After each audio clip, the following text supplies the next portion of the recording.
अब हम स्टार्ट करते हैं एक्सट्रैक्शन ऑफ जिंक। जिंक के एक्सट्रैक्शन के लिए हम और कंसीडर कर रहे हैं यहाँ पे डिफरेंट और ZnS जिंक कार्बोनेट। ZnS अगर मैंने मान लीजिए यूज़ किया हुआ है तो सबसे पहले अगर मैं ओर का कंसंट्रेशन कर रहा हूँ तो अगर सल्फाइड ओर से मैं स्टार्ट कर रहा हूँ तो सल्फाइड ओर का कंसंट्रेशन किया जाता है फ्रोथ फ्लोटेशन प्रोसेस के थ्रू। तो अगर मैंने ZnS से स्टार्ट किया तो ओर का कंसंट्रेशन होगा फ्रोथ फ्लोटेशन से। अगर मैं ओर ले रहा हूँ जिंक कार्बोनेट तो जिंक कार्बोनेट ओर के केस में मुझे ओर का कंसंट्रेशन करना होगा ग्रेविटी सेपरेशन के थ्रू, क्योंकि हम जानते हैं ऑक्साइड एंड कार्बोनेट ओर जो हैं इनके कंसंट्रेशन के लिए यूज़ किया जाता है ग्रेविटी सेपरेशन। सेकेंड स्टेप हमारा रहेगा कन्वर्जन इनटू ऑक्साइड, यानी अब मैं ओर को ऑक्साइड में कैसे कन्वर्ट करूं। तो अगर मैं जिंक सल्फाइड ले रखा है तो सल्फाइड ओर को ऑक्साइड में कन्वर्ट करने का तरीका होता है रोस्टिंग। तो ये चीज़ थोड़ा सा ध्यान रखें यहाँ पर कि अगर मैं सल्फाइड से स्टार्ट कर रहा हूँ तो सल्फाइड से स्टार्ट करने पर मुझे रोस्टिंग यूज़ करना पड़ेगा, रोस्टिंग प्रोसेस ध्यान रखें थोड़ा सा रोस्टिंग। अगर मैं कार्बोनेट से स्टार्ट कर रहा हूँ तो कार्बोनेट के केस में मुझे करना पड़ेगा कैल्साइनेशन। तो ये चीज़ थोड़ा सा दिमाग में रखेंगे। सल्फाइड को ऑक्साइड में कन्वर्ट करने का तरीका होता है रोस्टिंग और कार्बोनेट को ऑक्साइड में कन्वर्ट करने का तरीका होता है कैल्साइनेशन। तो रोस्टिंग सल्फाइड ओर के लिए और कैल्साइनेशन इस जिंक कार्बोनेट के लिए आप यूज़ करेंगे अगर आपने ये दो डिफरेंट ओर्स लिए हैं तो। Third step smelting in blast furnace. अब रोस्टिंग और कैल्साइनेशन से आपको कॉमनली मिल चुका है ZnO, यानी आपने और कुछ भी लिया हो सेकेंड स्टेप तक आपका और कन्वर्ट हो चुका है ZnO में। तो नेक्स्ट स्टेप रहेगा ZnO का रिडक्शन। और जिंक के लिए हम जानते हैं कि जिंक का रिडक्शन किया जाता है कार्बन रिडक्शन मेथड के थ्रू, यानी स्मेल्टिंग प्रोसेस के थ्रू। तो स्मेल्टिंग इन ब्लास्ट फर्नेस, तो ब्लास्ट फर्नेस में ऑक्साइड यानी जिंक का जो ऑक्साइड है ZnO प्लस उसके साथ कोक ऐड कर दिया जाता है। टेम्परेचर मेंटेन किया जाता है 1400 डिग्री सेल्सियस। रीज़न ये है यहाँ पे कि ZnO का जो रिडक्शन है इस बार उसको कर रहा है कार्बन। ये खास बात है मेजरली, और जो स्मेल्टिंग प्रोसेस होती थी उसमें चीप रिड्यूसिंग एजेंट होता था कार्बन मोनोऑक्साइड, लेकिन जिंक के एक्सट्रैक्शन में ये खास बात है कि जिंक का जो स्मेल्टिंग प्रोसेस है यानी जिंक के लिए जो कार्बन रिडक्शन प्रोसेस कैरी कर रहे हैं हम, उस कार्बन रिडक्शन मेथड में मेन जो रिड्यूसिंग एजेंट है वो कार्बन है, ना कि कार्बन मोनोऑक्साइड। ऐसा क्यों हो रहा है उसको आप एलिंघम ग्राफ से समझ सकते हैं। एलिंघम ग्राफ में जिंक का जो डायग्राम आता है वो आता है नीचे। जिंक के लिए ग्राफ अगर नीचे है, कार्बन मोनोऑक्साइड का जो ग्राफ है वो है जिंक के ग्राफ से ऊपर, यानी कि किसी भी टेम्परेचर पर कार्बन मोनोऑक्साइड इस जिंक ऑक्साइड को रिड्यूस नहीं कर पाएगा। कार्बन का जो ग्राफ होता है, कार्बन का ग्राफ जिंक के ग्राफ को 1400 डिग्री सेल्सियस पर इंटरसेक्ट करता है, यानी 1400 डिग्री सेल्सियस के बाद में आप कार्बन से जिंक ऑक्साइड को रिड्यूस कर सकते हैं। तो यहाँ ये बात ध्यान देने की है कि कार्बन मोनोऑक्साइड किसी भी टेम्परेचर पर जिंक ऑक्साइड को रिड्यूस नहीं कर पाएगा, क्योंकि इसका ग्राफ आ रहा है ऊपर। कार्बन जिंक ऑक्साइड को रिड्यूस कर सकता है लेकिन अबव 1400 डिग्री सेल्सियस टेम्परेचर। तो ये चीज़ थोड़ा सा ध्यान रखेंगे यहाँ पर कि कार्बन से इस जिंक ऑक्साइड का रिडक्शन किया जाता है, ये मेन रिड्यूसिंग एजेंट होता है, ना कि कार्बन मोनोऑक्साइड।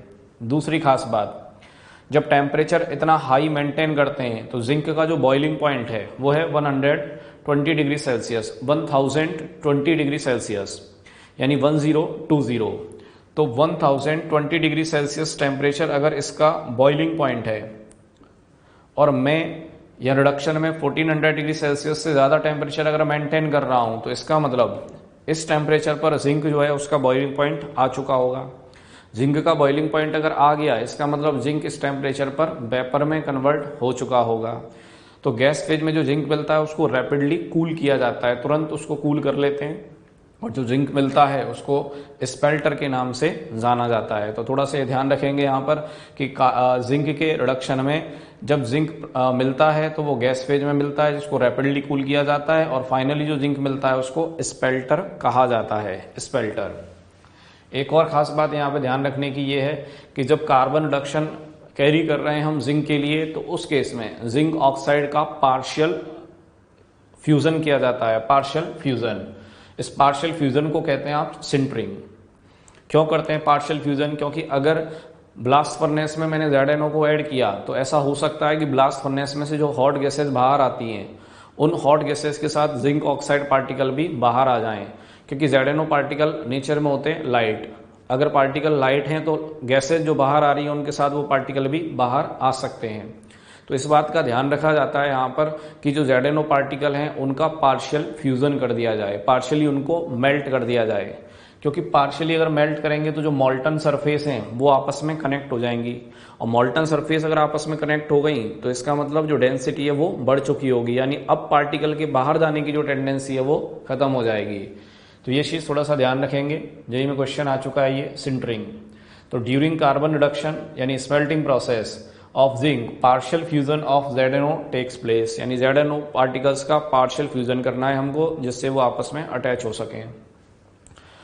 लास्ट स्टेप है यहाँ पर रिफाइनिंग ऑफ जिंक, यानी जब रिडक्शन के बाद जिंक मिल चुका है तो नेक्स्ट स्टेप में हम कर रहे हैं जिंक का रिफाइनिंग, यानी अब उसका प्यूरिफिकेशन किया जा रहा है। तो जिंक की रिफाइनिंग के लिए सबसे पहले हम यूज करते हैं फ्रैक्शनल डिस्टिलेशन। फ्रैक्शनल डिस्टिलेशन हमने इसको इसलिए कहा क्योंकि हम यहाँ फ्रैक्शंस में इम्प्योरिटीज को रिमूव कर रहे होंगे डिस्टिलेशन के थ्रू। जिंक में जो इम्प्योरिटी हैं कैडमियम, आयरन एंड लेड, ये तीनों की मेजर इम्प्योरिटी इसमें होती हैं। फाइनली जो जिंक मिलता है रिडक्शन के बाद उसमें कैडमियम, आयरन और लेड।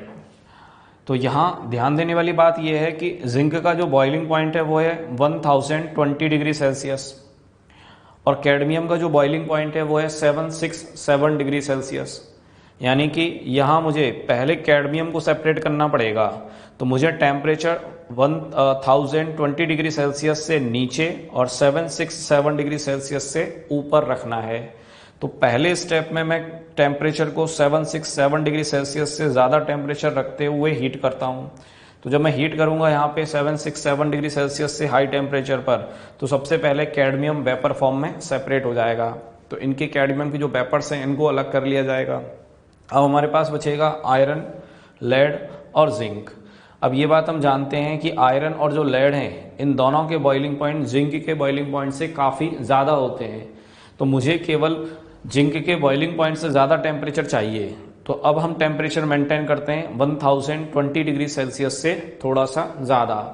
जैसे ही इस टेम्परेचर के अब इसको हीट करेंगे आप, तो जिंक जो है वो वेपर फॉर्म में कन्वर्ट हो जाएगा, उसको आप रैपिड कूल करके सेपरेट कर लेंगे, बच जाएगा आयरन और लेड का इम्प्योरिटी। तो इस तरीके से जो जिंक है उसका प्यूरिफिकेशन किया जाता है। फाइनली जो जिंक आपको यहाँ से मिला है, इस जिंक में भी कुछ इम्प्योरिटीज बच जाती हैं, माइनर इम्प्योरिटीज, जिनको हटाने के लिए आप फाइनली यूज करते हैं इलेक्ट्रो रिफाइनिंग।